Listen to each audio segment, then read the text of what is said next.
Before I tell you about this dream I had the other day, let me give you a little bit of background. So in college, near campus was a small Japanese restaurant run by a small woman. It's very cozy, she has great food, and I've gone there so many times during my time in college that she has come to know my favorite dishes to order, and she always brings out extras for me when I go there. Things like little snacks or desserts, little drinks. It's all good and comfy, nostalgic memory for me because there were many nights of hard work, and I go and get food there to take the pain away. So you walk in, and there's a small counter behind which she takes your order and makes drinks and stuff, or she can take things from the display case of desserts. And then she takes the order to the back kitchen, and you can take the food to go, or go to the side sitting area and dine in. It's a very small place, and I believe it's, only a few employees there. And, it's one of my favorite memories of the food that I got in college. So, with that being said, let's get back to this dream I had, alright? This terrible dream I had. So, in my dream, I've already graduated, but I'm still visiting near campus, and I don't have to meet people until around 2:30 p.m., which, by the way, that's a very specific time. But I definitely remember that clearly, 2:30 p.m. But anyway, so I wander around the college town area until I remember, hey, I could go to a restaurant for lunch. So I bike there. But upon arrival, I see that her restaurant has gotten a huge renovation. It's now larger, more modern, and has a very different feel.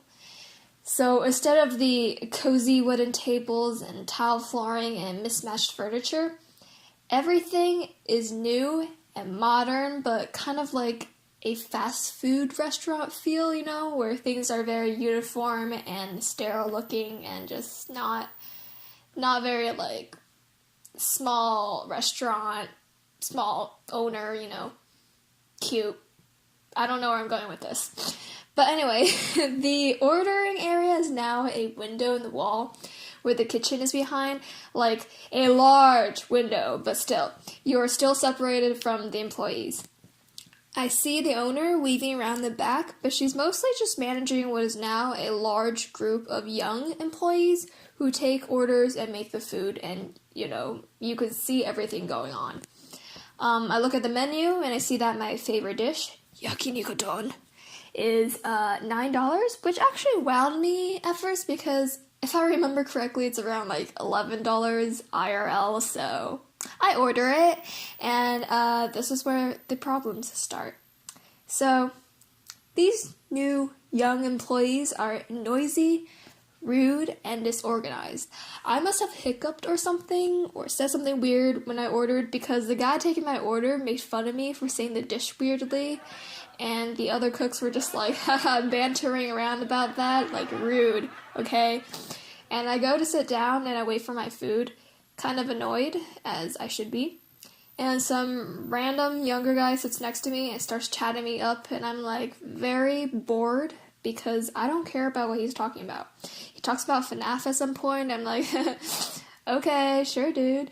And I finally get my dish, and, so, yakiniku is like beef and vegetable and stuff over rice, and these didn't seem to care to tell me that they ran out of beef at lunchtime, and they didn't try to replace it with something normal either. So do you know what I see on my plate? Do you know what I got in front of me? Chicken nuggets over rice. Stupid pile of nuggets over a hill of rice.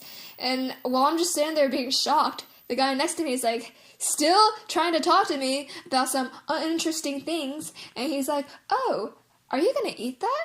And I just dumped down his plate, and I was like, just give me my check, whatever. And, oh my god. The check is $42! I look at the breakdown for why it's like that, and let's see, it's like $9 for food, and then a list of tips for every employee. So I had to pay $33 extra for this service, for the nuggets. At this point, I'm like so mad. I'm like yelling at the employees, but also I hate confrontations. So I'm crying while I'm yelling, and it's almost 2:30 in the dream. I didn't get to eat anything, and I gotta go and meet people. I'm so stressed. And my memories of this cozy place is ruined by this new generation employees. And yeah, that's the story how I woke up at 6 a.m.